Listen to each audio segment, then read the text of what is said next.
clothes spill all about my room. All you do is make me think of you. Welcome back to the Simple Questions podcast. I'm your host, Dylan Carnahan. That was Sunday Afternoon by award-winning bluesy Americana band Knock Need Sally. The song was featured on our fourth CD, Dog Tilted Head. This CD marks the fourth CD and third of all original material and was selected by the Kansas City Blues Society as the best self-produced CD of 2019. So go give them a listen on Apple Music and Spotify. A full listing of tour dates and additional information can be found at knockneedsally.com. That's knock, need, K-N-E-E-D, sally.com. Now let's get into the topic of this episode, which is, how do you make someone laugh? We're going to be going into some larger topics such as the power of laughter and what effects laughter has on people, how to overcome the fear of failure, the science of joking, types of humor, as well as how to deliver a joke. Now, if those topics alone don't pique your interest, then you will be interested in who's talking about those topics with us. We have a nationally recognized comedian who's been featured on CBS, HBO, and Showtime. He has shared the comedy stage with legends such as Robin Williams, Eddie Murphy, and Jay Leno. He is the only American comedian to open for Celine Dion's World Love Tour. He's had a hand in the creation of one of the oldest family-owned comedy clubs in the United States, the Stanford and Sons Comedy Club, where he brought in notable comedians Sinbad and Louis Anderson. His philosophy, You Just Have to Laugh, or YJHTL, discusses how humor can heal, motivate, and inspire. He explores his philosophy through his You Just Have to Laugh speaking, writing, podcasts, and NasterClasses. You Just Have to Laugh is endorsed by the founder of Southwest Airlines, Herb Kelleher, Bob Costas, the CIA, and many, many others. Please give a warm, Simple Questions welcome to comedian David Naster.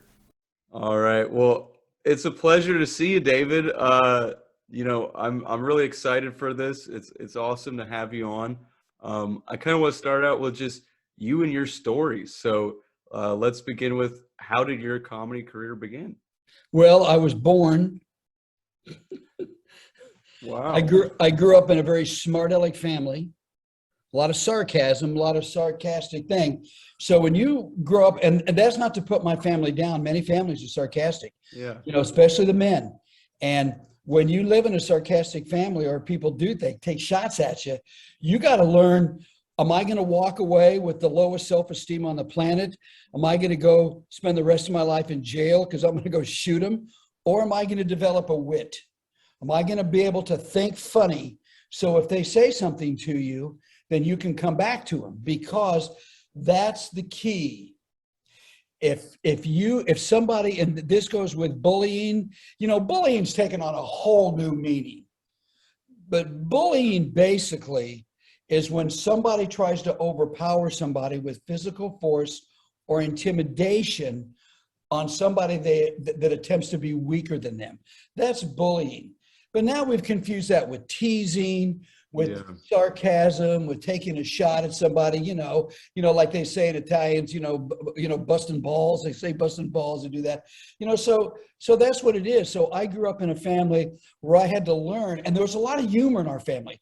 My parents would buy, comedy albums, would watch The Tonight Show together, would watch comedy things. So my dad was very funny. My dad was always telling jokes.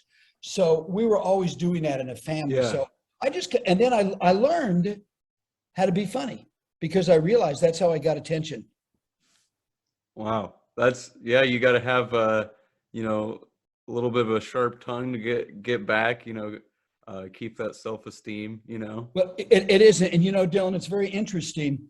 People say, a sense of humor, and the senses come in is the sense of seeing and the sense of listening. That's where the sense of humor comes in, because I know you're going to ask me this question, so I'm going to jump to it. I know you're going to ask me. All right. We talked about this, and the question is, how do you make things funny? How do you make things funny? People want to know that. And I've actually categorized it into 3 different ways: exaggeration, wordplay, or absurdity.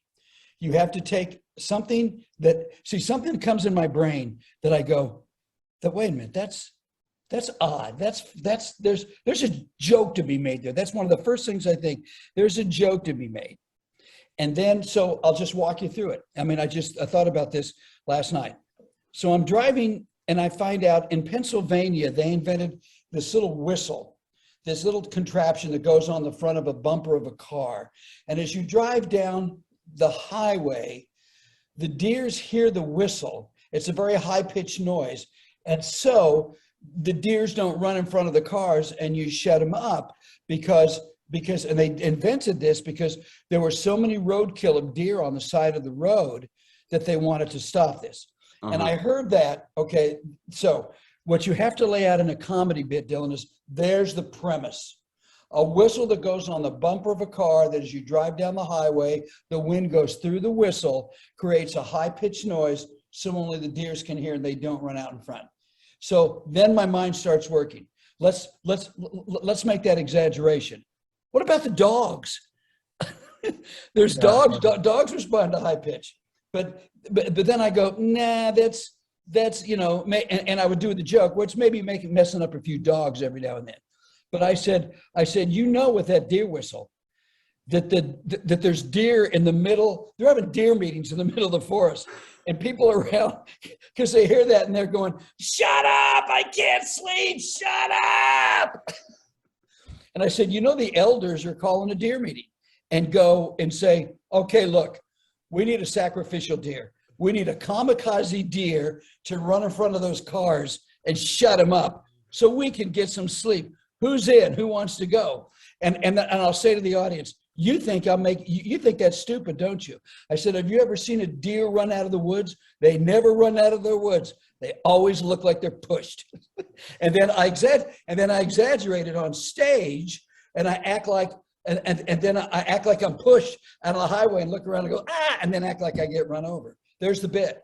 So what I did was I took the absurdity. Now, here's a funny thing about that too. Wait a minute. If the whistle's going down the highway and the deers can hear it, the deer's coming up ahead, they can't hear it, so why wouldn't they run in front of the cars? You see what I'm saying? So it doesn't make any sense, the whole thing. So then I'll make jokes about that. Now, even if you don't hunt, that's funny.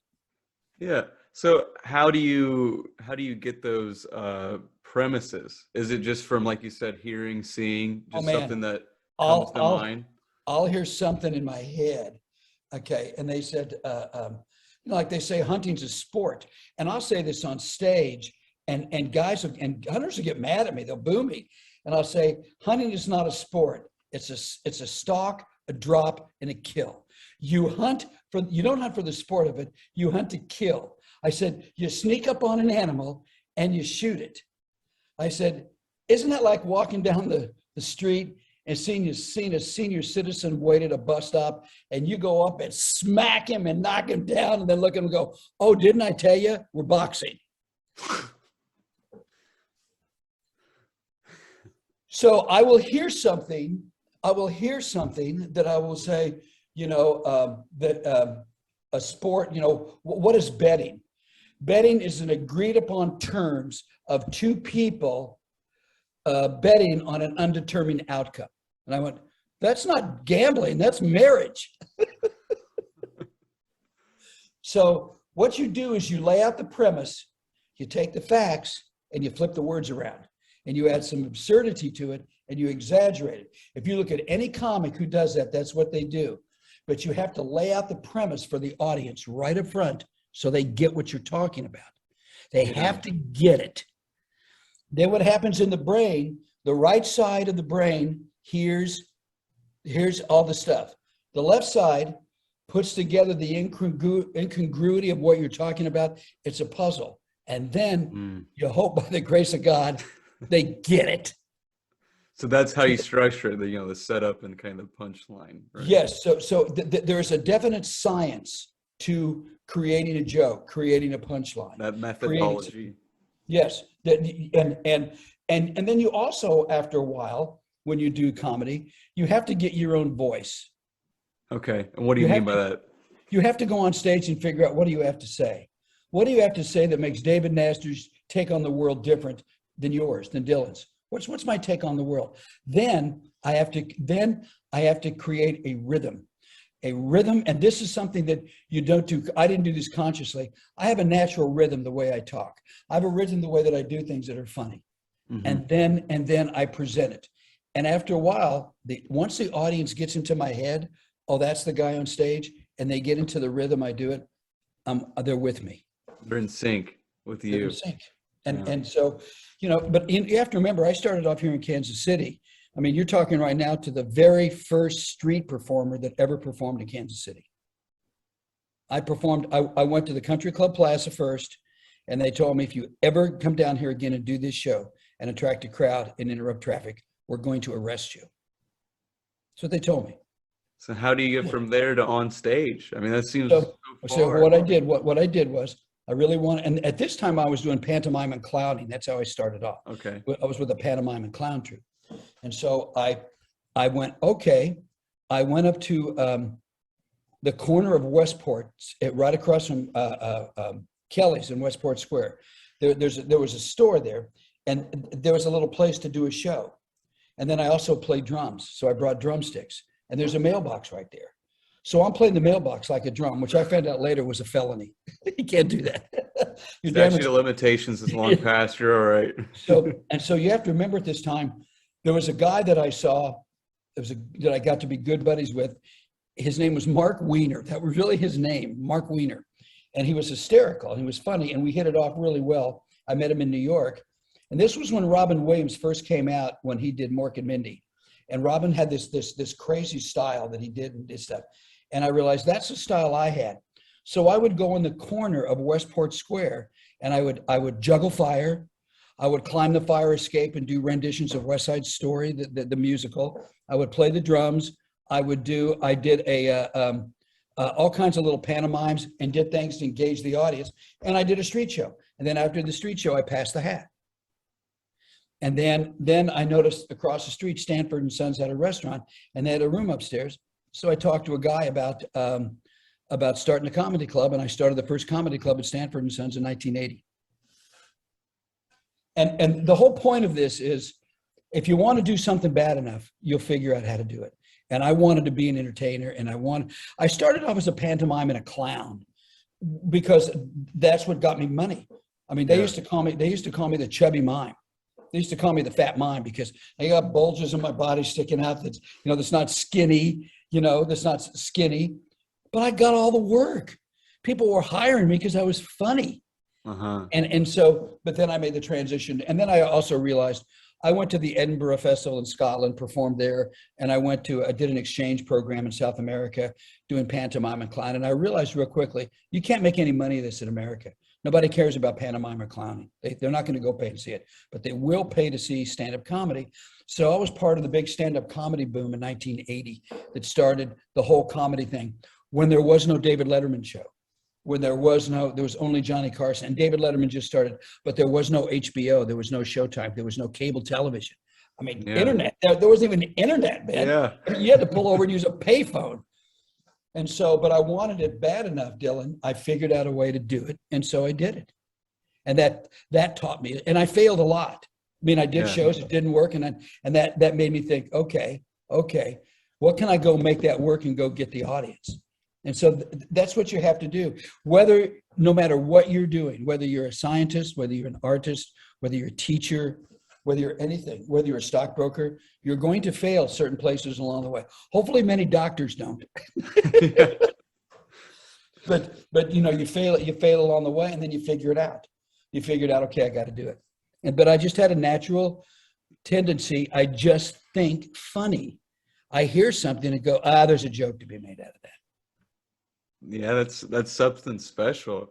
So can you kind of tell us, like, your transition from kind of this street performing, until you get in kind of in the venue? Yeah, so I started being a street performer, And then I moved into Stanford and Sons. And during this time, schools and people are starting to hire me to do performing.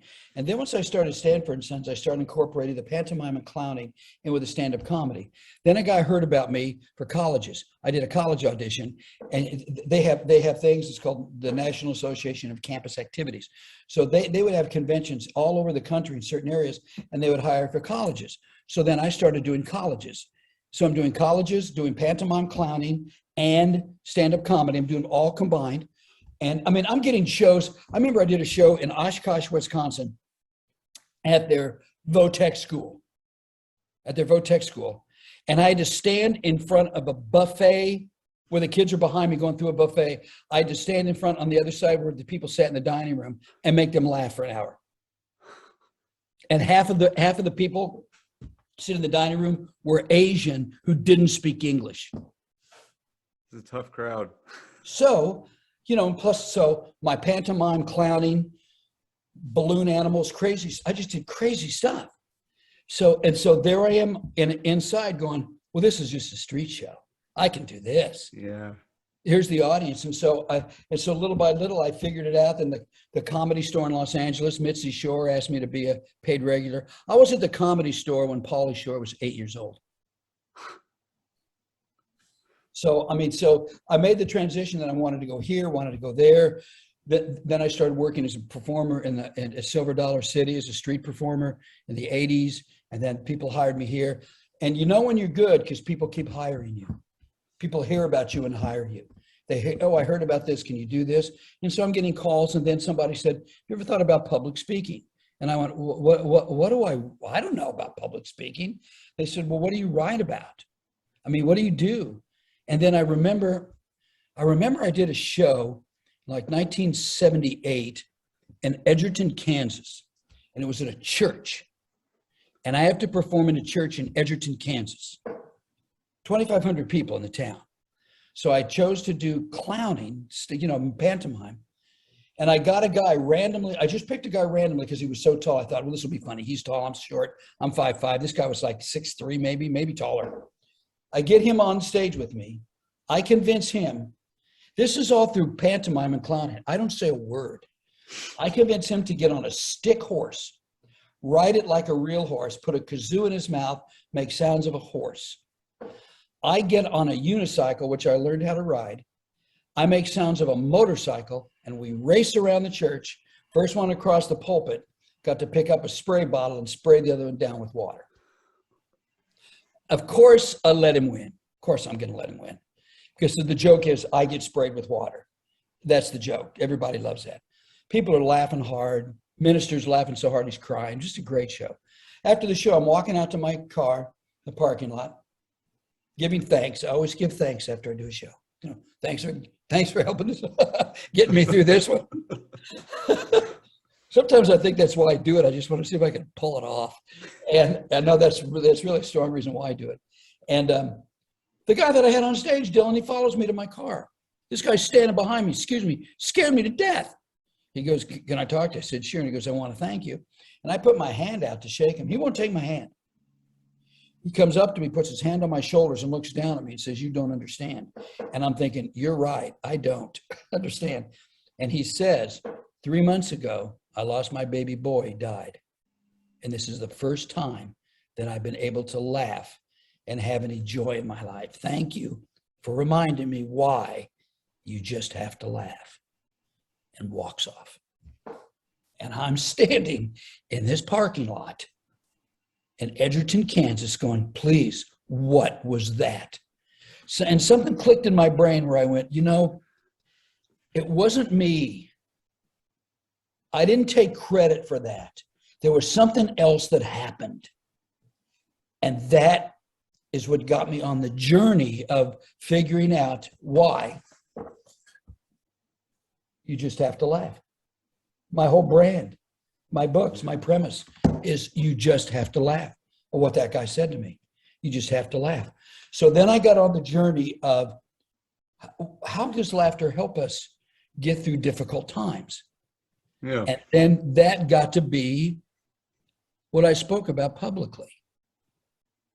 And all these people, I started getting story after story. You know how A woman came up to me one time and she said, I just heard you do your talk on humor. She said, you're right, you do have to laugh. She said, David, read my shirt. And the t-shirt read, of course, these are fake. My real ones tried to kill me. She had survived breast cancer. And she's wearing a t-shirt laughing about it. Yeah. And then she said, David, and she was from Texas. She goes, David, my sister Rowena, she got breast cancer too, David, and she had a mastectomy. And we went bowling afterwards. She just loves to bowl. We all like to bowl. We're just laughing, drinking beer, bowling. And she was nailing strike after strike after strike. And she came back and took a big gulp out of beer and put it down and said, you know what, gals? I'm going to go back to that doctor, have him lop the other one off, and I'm going pro. Now, that's funny. That's funny. And it's a real story. Yeah. And those are the stories that I do. So after I started doing during my stand-up comedy, less clowning, more of those stories. Yeah. And I found out the more I told those stories, people connected. They resonate. Absolutely, because everybody goes through crap. Everybody goes through a tough time. Everybody. Illness, injury, and grief. We're never escaping those three. So how do you talk about such a dark subject? So that story I just told you about the guy in Edgerton, I do that every stand-up comedy show. Really? And I every stand-up comedy show I do that, and I do that show, and I do that, and Dave's getting laugh, and I tell them, I said, you're probably wondering, why would I tell you that story here? Why? You're on a vacation. And I said, folks, I'm going to tell you something you're never going to forget right now, what I learned from that. Humor is a vacation from the emotions that paralyze us. And they start clapping. This isn't a stand-up comedy show on a cruise ship. And they're clapping. And I say, tomorrow I'm doing a presentation here on You Just Have to Laugh. I'm going to get in that any deeper. And I said, and if you don't think you got problems, I said, I guarantee you all came here to get away from your problems, and you're going to go home and your problems are going to be at that front door going, I thought you would never come back. So what I do is I can get people in and I can get them out of it because I'm sincere and I know how to tell the story. For example, bring a little inside. The story I just told you. Mm-hmm. How did I tell it to you? She kept rolling strike after strike after strike. She came back, sat down, started laughing with the girl, take a drink out of beer, put the glass down, plop. I just set you up for the punchline. Now you're ready to hear what she said and hit you the punchline and you start laughing. Everything that I've learned in stand-up comedy taught me how to tell that story that way. Pause, break, get you to laugh. That's how you tell a story and how you tell a joke. There is a science to doing it, and you just witnessed it. It seems like, outside of like the formation, right, the methodology of like how you place things, it seems like it has a lot to do with delivery as well. Absolutely. And I know my delivery and I know how to do it. And it's the economy of words. Most understood, least amount said. You don't want to throw too much. Yeah, you don't want to throw too much stuff in there. And I learned that from writing. Keep it simple. Keep it very simple. So they get what you're saying. Don't, when we learned how to write in high school, we were taught to put all these flowery words and these beautiful words. And that just distracts people from the point. Yeah. You can lose people along the way. Absolutely. But you keep them, you want to keep them. So what is the next thing he's going to say? And then you keep saying things. Sometimes out of nowhere, they go, what? I mean, everybody's got their own style of comedy that they do, and that's why you have to go on stage and just figure out your style. That is fearless, man. I'm fearless. I mean, right now, I am 95 pages into my first suspense novel. I'm writing a suspense novel about a comedian who works on cruise ships that marries a woman from China that disappears. And he wants to find out where she is. And he's got a guy that's going to help him, and he has no idea the guy that's helping him is involved in the Mossad. And they help him find his wife. Only now he's tied into the Mossad and has to do espionage acts off every port he goes to. if he wants to keep his wife alive. Now, here's the deal. You ready for this? I get to now write about everything I've learned on a cruise ship. Yeah. I get to bring everybody. I know stuff about cruising that people will be shocked what goes on at a cruise ship, and I'm about to write about it. Also, Dylan. So, well, hold on. I just kind of want to dive into that, from the aspect of going on stage or writing a book. You mentioned how fearless you are. How do you overcome that fear for people that aren't accustomed to that? How do you overcome the fear? Well, you got to find out what you're afraid about. What are you afraid of? What are you afraid of? Well, I don't know how to write. Well, then go learn how to write. You know how you learn how to write? You write. You want to learn how to be a pitcher? You learn how to pitch. Tiger Woods always talked about his weakest part of his game was his short game. So that's what he worked on so much, and it became one of the strongest parts of his game. What are you afraid of? What are you afraid of? Deal with it and go through it and figure it out. I mean, fear, you have to make fear an element, not a component. You have to make fear a component, not an element. It's not an element to stop you. It's a component so I'll give you an example. There was a part of me for years that was afraid to try new material because I'm afraid they wouldn't like me. And I'm thinking, well, I'm afraid they won't like me. That's what I was afraid of. And I'm thinking, won't like me. This isn't a popularity contest on stage. They have to like the joke. Write the joke. If the joke is funny to me, I'm going to sell it to them. And they're going to get it if I set it up properly. Now, I really did go to China and bring a woman back to the United States and marry her. I did that. That's a fact. It's not a made-up story. I went to China 3 times, met her family, brought her back to the United States. I told you I'm fearless. I thought, why not? I guess here's the joke I made. People say, why would you do that? I always said, I've been married 2 other times. True. I had 3 other serious relationships. True. I said, English hasn't worked very well for me. I thought I'd try a new language and I like the food. And then I make the joke. I like Chinese food because I'm Jewish and it's the only place open on Christmas Eve is Chinese restaurants. So now I got another joke out of that. So now I'm doing that. So I go to China. I bring this woman back to the United States.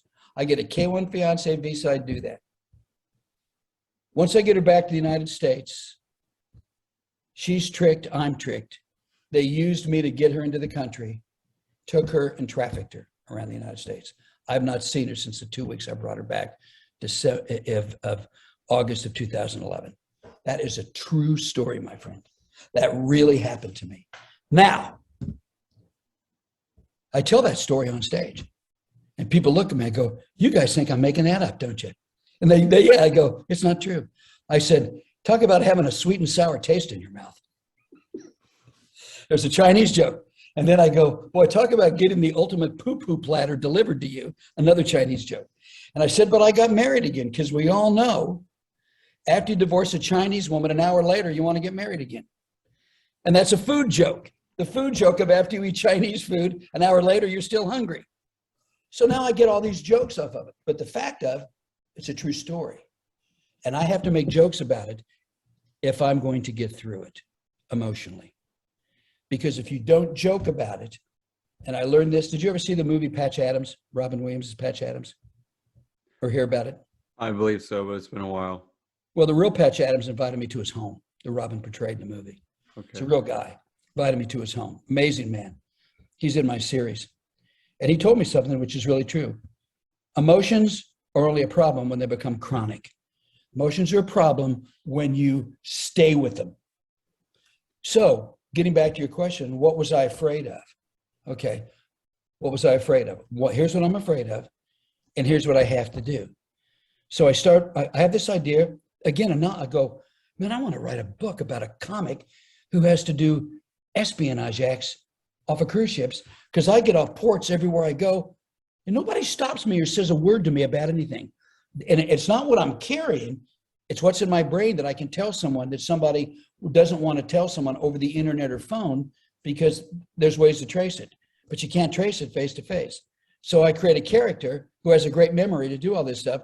And now I get to do this. And the whole point of the book is, the book is he's trying to find his wife who got kidnapped. And that happened to me. They took her.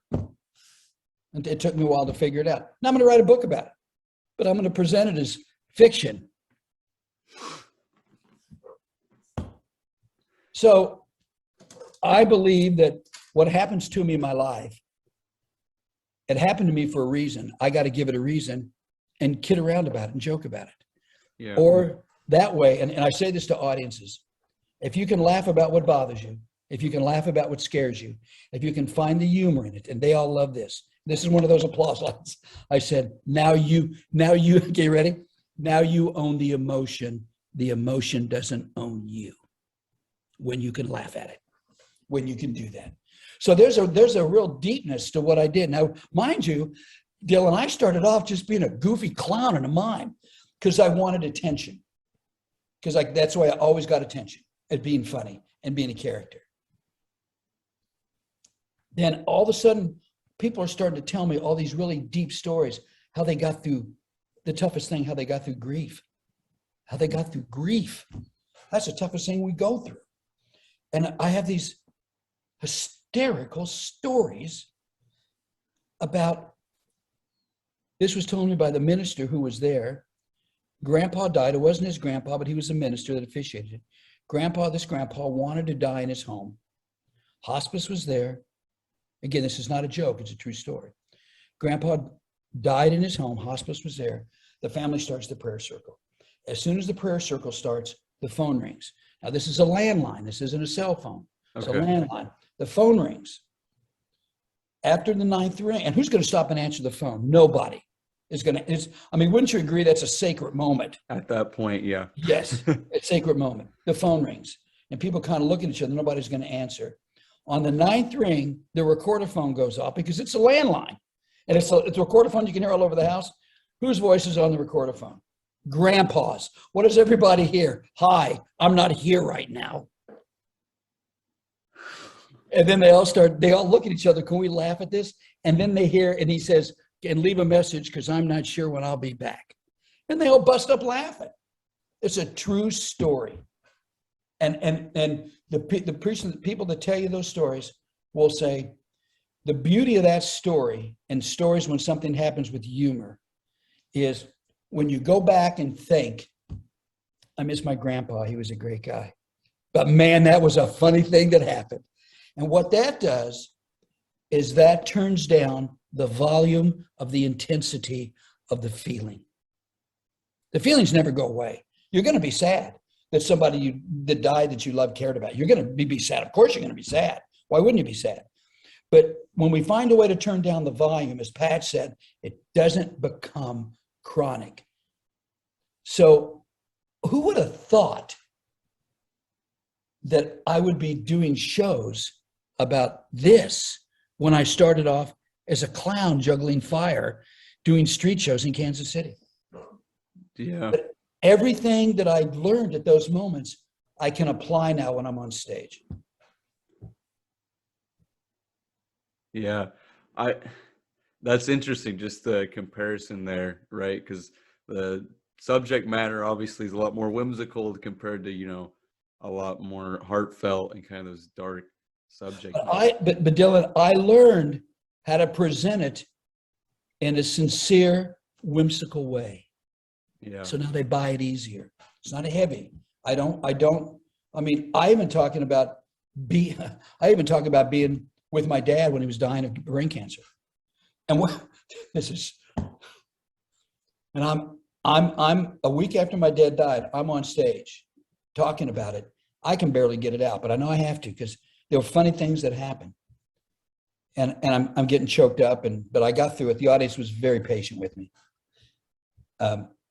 Then a woman comes up afterwards. This is the best. And she calls me off the side, and this was on a Texas cruise, and people from Texas are a hoot. And she goes, David, I'm a professional motivational speaker. I loved what you did. I understand you cry because your dad, it means a lot to you. David, we can't cry when we're speaking. We got to get the message out. And here's a little trick I learned, David. If you start to cry on stage, you clench your butt cheeks as tight as you possibly can, because it is impossible to cry and clench at the same time. So, and so after she told me that, guess what I did on stage the next week? I told that story. And I went, oh my gosh, folks, it's working. I'm clenching right now. And everybody starts laughing. And then I do a joke about it and said, that's going to be my next book. You can't cry and clench at the same time. So now I got a bit. Now I got a funny bit. And now people will come up and talk to me, or they'll send me a story and go, and by the way, Dave, I'm clenching right now. So I found out something in doing this whole thing with comedy. So you take those things about how you make things funny, and they're real. Remember, all these stories I'm telling you, they're funny, but there's that exaggeration. There's absurdity that a guy's just died and the recordophone goes off. Is that absurd? That's really a very absurd moment, And hi, I'm not here right now, and I'm not sure when I'll be back. There's the wordplay that people get. But I didn't have to exaggerate it because it's true.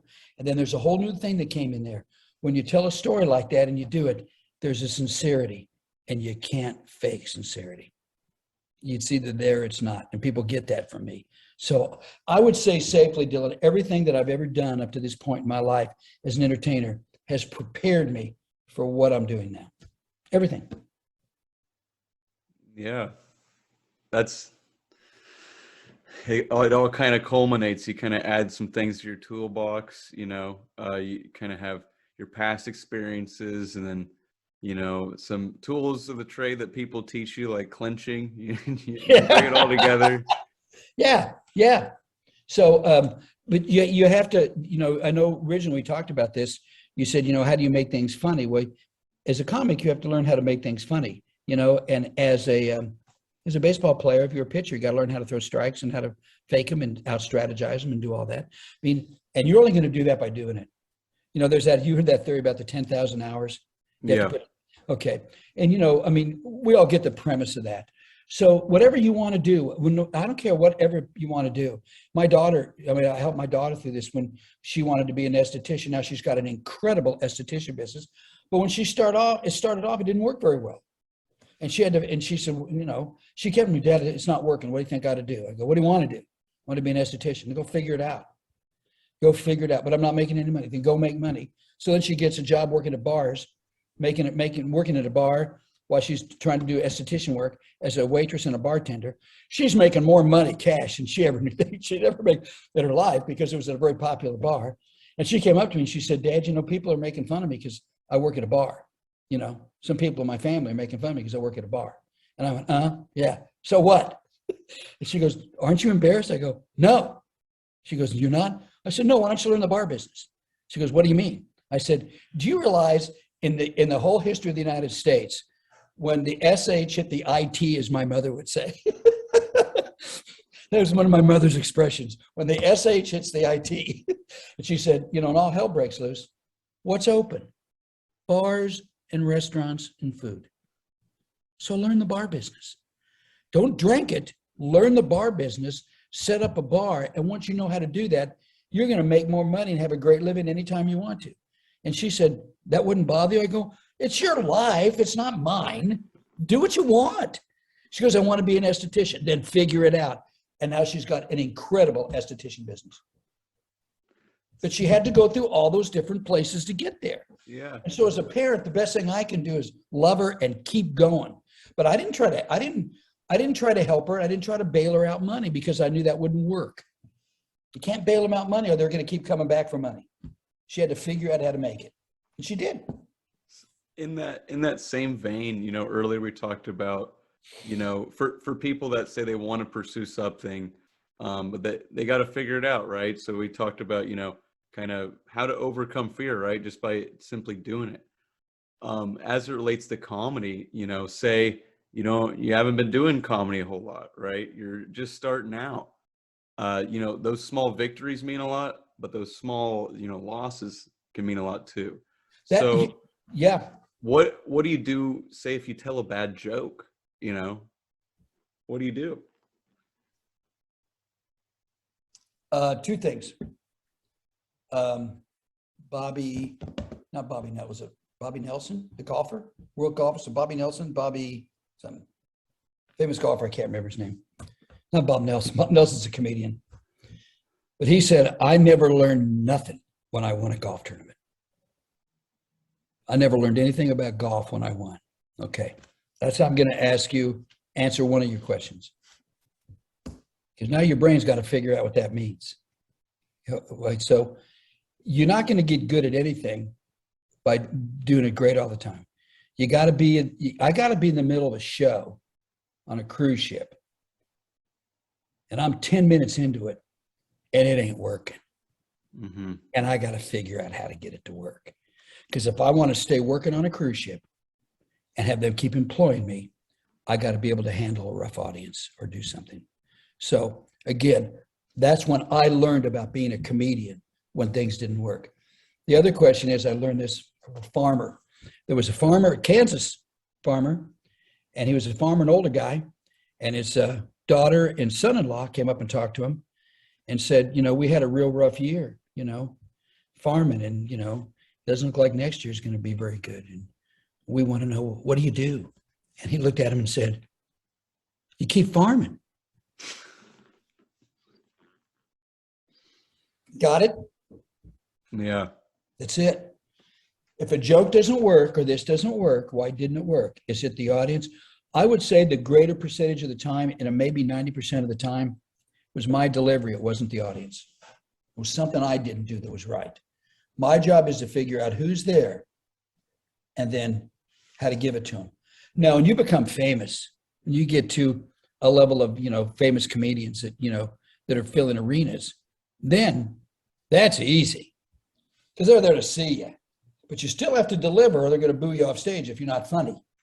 But it's easier because they already bought into you. They already know who you are. But that's why as a comedian, you got to go on stage and they got to know who you are. And you got to figure out how to handle the rough patches. That's why you have to figure out what to do. That's why I said, why can't I remember his name? Not Bobby Nelson. Bobby, anyway. I don't like when I can't remember stuff like that. But anyway, that's it. That's it. You figure it out. You just have to do it. And, you go up and you write jokes and you just figure it out and do it. And the most important thing you ask about this, you have to get to the point. What am I afraid of? And you got to look the fear right in the face and make it your friend and go, okay, I can overcome this fear. And if you can't overcome it, get out of it. Don't do it. I could never train cats because for some weird reason, I am deathly afraid of cats and I have no idea why. If I came over to your house and you had a cat, I could not be remotely comfortable in the same room if you had a cat. And I don't know why. So I know, Dave, don't work with cats. You can avoid that one. Yeah. There's been a show one time, Dylan, I did a show in Kansas City, and it's really not, because if this gets out, it's not important to talk to the particular thing, but I was doing a show for people there. I was there to do a little show, and they were honoring 3 teachers of this kind of this place. I can't really tell the place. Anyway, so I start doing the show, and there's people in the front row, and they're younger. They're not buying what I'm doing, and they're talking and just obviously kind of laughing at me what I'm doing. Now, over on this side of the room is people that are older that are more of the administration. Okay. So I'm doing that. It's not working. I go into my "you just have to laugh" presentation, how humor and laughter helps. That doesn't work. Now I'm 25 minutes into it and it's not working. And I stop and I sit on the stool with the mic and I just look at him. And I waited till everybody got quiet, went, "What's going on?" And I looked at him and said, "Nobody knows more than me. This ain't working. You're not buying what I'm doing. I can feel it. You can feel it." I said, "I'm really not sure why. I've been doing this at that time. I've been doing this for 35 years. I'm not really sure what happens, but the law of averages is going to catch up with you. And I could probably go into my nightclub act right now and probably get some laughs out of you to shock you, because I know how to do that. But we're not here for that. We're not here for me. We're here for the teachers. We're here to honor the teachers. So I'm going to say, let's honor the teachers now. For the people that enjoyed me, thank you. For the people that didn't enjoy me, I get it, but maybe another time it may work in a better place. So I thank you all for the time you gave me. I thank you for all of this, and let's honor the teachers. And they kind of,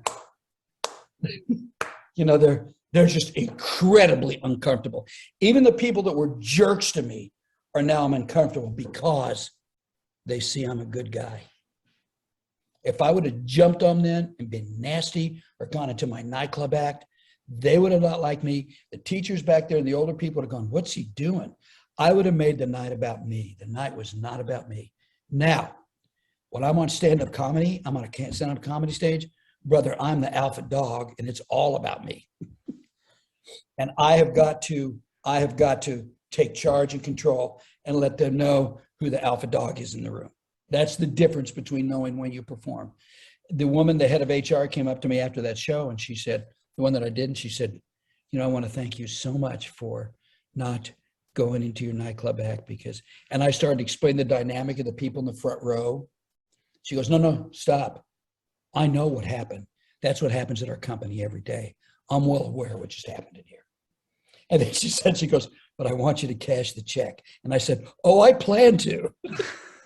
There's no question about that, right? 3 days later, I get a handwritten note from the CEO of the company. David, I've seen you many times. You're very funny. Thank you for handling it the way you did. Obviously, you're aware of it. We're aware of what's going on in our company. And hopefully, maybe we'll even use you again in a better circumstance. But thank you for not going into your nightclub act. So, you know, again, that was one of those moments that I could have done it. But I can't remember exactly right now, Dylan, where I learned that. But somewhere along the way, I crossed the line and I bothered some people and I went, okay, don't do that again. And unfortunately, you have to deal with those shows and be honest with the people and tell them. That's what happens. That's just part of it. The law of averages is going to catch up with you. Every comic's going to tell you, I don't care how famous they are, they're going to walk off stage at a major theater with 20,000 people off stage and go, man, did I suck tonight? That didn't work. And they know it. And the law of averages knows it. It happens. It happens to everyone. And I believe you have to be honest with your audience because I learned that from an old vaudeville guy. He said, if the show is not working, be a gentleman and get off stage as quick as you can, but be nice. He said, because if you walk off stage and you're a nice guy, they'll say, you know, he seems like a nice guy. He probably is just having a bad night. That happens. He said, but if you're a jerk, and this is exactly the word he used, he said, they're going to walk off stage and go, not only is that guy not funny, he's an asshole. And he said, you don't want that. Yeah. I never forgot that. I learned that a long time ago. And it depends if you want to stay in the business or not. I mean, this is what I do for a living. So I don't want to get a bad reputation or something that doesn't work. I want the audience to walk away from a show going, man, I never thought I could use humor that way. I never thought that's possible. That's, you know, George Carlin said this when, you know, he was, I don't know why my nose itches. I'm not lying. People say when your nose itches, you lie. I'm not lying about anything. But I think it's this mustache I've tried to grow. It starts to itch you right in here, the hair, I guess. But George Carlin said that. He said, when you do comedy, you want to take your audience's hand, take their hand and walk them across a line. They don't really want to walk across. But after you walk them across, they're glad they went with you. That's why I do. You just have to laugh. And I talk about these things because people are glad they crossed the line. I had a guy one time on a cruise ship. I told that story about the little boy dying, that guy. And I was walking with, you know, to do my You Just Have to Laugh presentation. And this guy's walking and he goes, not cool, man, not cool. You don't talk about dead babies on a cruise ship. And I go, brother, you ought to come to this show because you missed the point of what I was talking about. And by God, if that guy was in the back of the room at that show. And I explained it. And I didn't call him out. But I said, a guy just stopped me doing that. And I said, I'm not here to call him out. I'm saying, I want you all to get the point of this story. I know you're on a cruise ship, but because you're on a cruise ship doesn't mean your problems go away. I'm going to give you a vacation from the emotions that paralyze you. So that's what I do, man. That's what I've done. It's a metamorphosis. Now I'm having a blast writing a suspense novel because I get to use all of my comedy knowledge to write this. Yeah. So just kind of to round things out here, where can people learn about you and You Just Have to Laugh? Well, I have the same website. If you take You Just Have to Laugh, it's YJHTL.com. Okay. And my last name is Naster, Naster. And on there is Naster.com. And that goes to the website. And the website will also lead you to the podcast. But I have something very unique we haven't even talked about. And that is on YouTube, I've created what's called a NasterClass, not a master class, a NasterClass. And I have 62 classes. And they're 6 to 8 minutes long, and I'm talking to a camera like we're talking. And sometimes I'll put videos on the screen and go, like the first day classes on why you have to laugh through difficult times. The second day classes are just on bullying. How do you get through people bullying, doing that? The next classes are healthcare workers. The next classes are on grief. So, and I have these classes, they're free. And people were talking to me and they said, so, why don't you go on, different things, and why don't you get a subscription and let them pay you and make money off of this and do it? And I went, no, wait, no, I can't make money off stories people gave me to help other people, off of this. Now a book's different because I'm putting my stuff in with the stories, but I said, no, I have to give this away. I got to give it away. You give it to people. Say, hey, I've learned this. This is how you get through grief. This is how you get through fear. And take it. I don't want to make money off of that. I just want you to use it. If we all take that with each other to help people what we've learned and help other people, it'd be a pretty nice world, wouldn't it? Yeah. If we just helped each other to do that. I don't have to now, if there's a guy that wants to hire me to help write a book, okay, you can hire me and I'll help you because I know how to write books and I know how to self-publish. I have a skill set for that. But this is just everything I've learned to give away. Plus, it keeps me sharp in my brain to do this. And I just thought of another 6 classes I want to do. And I've got 62 up there now. So, and that's on YouTube. You just type David Naster and my picture will come up on, when you type in David Naster on YouTube, just click my name and boom, there's all the classes right up. It's all free. Great. Right on your YouTube channel. Right on my YouTube channel, all free. I was saying, you just have to laugh. Healing the world, one laugh at a time. Well said, David. Thank you for sharing all your experiences and the information you've come across in your time. It was a pleasure, and it seems like a lot of people are going to get something out of this. So I hope so. I hope so. And didn't I tell you when we started? I said, you ask me one question, I'll talk. You don't have to ask me more than 3 questions. Didn't I tell you that? That was stated. Do that. And I would encourage anybody, if you are an entertainer and you want to be an entertainer, you just so you know, a couple quick things. Do we have a couple more minutes? Yeah. Okay.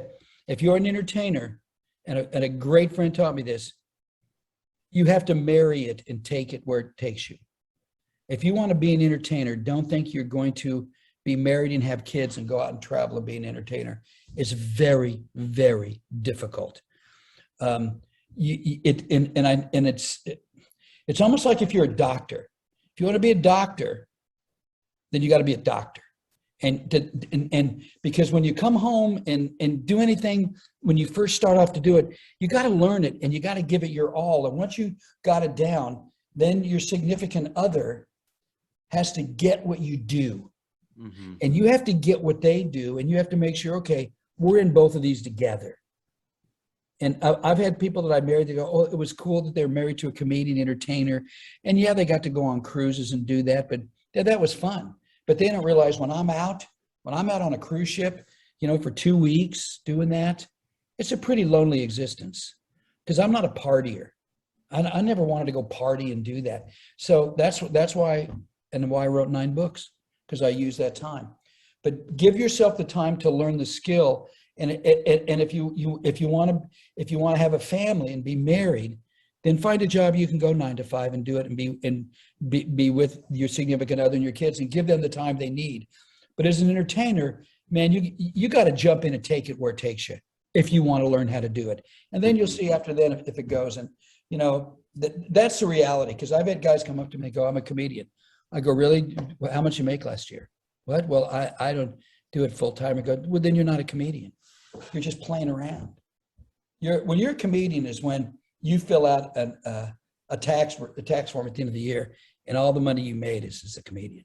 That's when you're a comedian. When your livelihood depends on you making a living, that's when you become a comedian. Because then you have to figure out the art of performing, the science of performing, and the other part of why they call it show business. You have to learn the business part of it. Because if you don't, you'll find yourself in a whole lot of trouble down the road. COVID hits, I can't work, because I can't perform. But I learned a long time ago to save money and to put stuff away to do, and that happens. So I never got hurt. So for the people that want to be in entertainment, please learn the business side of it. It is a business. And if you start making money, when you really start going, put it away and save it. You probably never expected in this conversation to hear that type of thing, because that's the other side of it. Dylan, if you don't know the business of it, you're going to be 35, 40 years old, and you're going to party all your money away, whether you smoke it away up your nose, buy things, whatever. And you're going to be 45 years old. Go, now what do I do? Because you're going to, if you're going to make it in show business, because people are going to keep hiring you. They're going to hear about you, and they're going to keep hiring you. If they don't hear about you, something's not working. Well, whatever it's worth, man. Good little last tips there. That ought to bring you down being an entertainer. But you better get that reality, man. Because, the fun part is, that's the thing. I mean, in doing that, I'm going to bring out this novel, this suspense novel, right? Well, it's a blast being a comedian. You're on stage making 2,000 people laugh, and boom, bam, boom. You're back in your room on a cruise ship. And there you are sitting by yourself. You're by yourself. Now you can go out and party. You can go out and drink and meet all these women or men, whatever you prefer. I'm not here to speak about anybody's personal taste, what they do. You can go do that. And then you find out what that means, which is nothing. These people that come on a cruise ship that want to do that with you, they just want a story to tell the people back home. They don't care about you. They don't care about you. They don't. We have words for that, but I won't say it here. This is a decent podcast. But they do that. So after a while, you have to you get the show business part of it. Yeah. Anyway, now I'm bringing them down. I don't want to bring them down, but just got to teach you, how to teach them how to do it. That's good information. Good information, worth knowing for sure. And you can't let anybody stop you.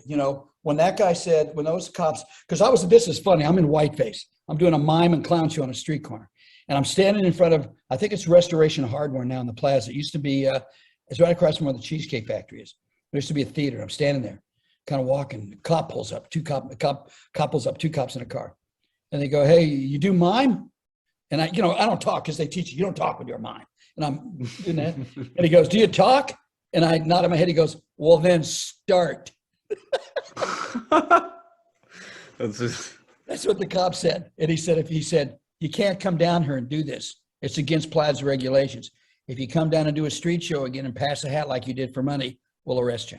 We're not taking your money now. Okay. So I go, where else can I go? Well, I'll go to Westport. At that point, Westport isn't like it is now. Westport has so many bars and it was hopping. The place was packed. I knew the cops knew me there. I would get such a big an audience around me, it would stop traffic. And the cop would come up to me and he'd go, Dave, pass your hat and finish the show. That's how cool they were to me. Pass your hat and finish the show. And it was, we got to get traffic moving. So I'd finish up, pass the hat, and do the show. They never tried to bust my chops. The cops were great to me down there. And again, I was the only guy doing that. That was in 1980. Yeah, 1978, 79, and 80. Nobody was doing that. So I was doing it and had a reputation. People would actually come down to Westport to see me do street shows. It's fun. Yeah, just in that little story, right? Overcoming the fear, doing something that other people haven't done, overcoming the obstacle of people trying to prevent you from doing it and finding a way to still do it, That's it. Figuring out the way to do it. If I can't do that, what can I do here? So I can't go on cruise ships now because of COVID. What can I do? What I can do is take everything I've learned, put it on YouTube, have 62 classes, and then I wrote another book. That's what I can do. I always concentrate on what I can do, not what I can't do. I say control the controllables. Yes, nice one. So what do you want to be when you grow up, Dylan? What do you want to be when you grow up? Trying to figure that out.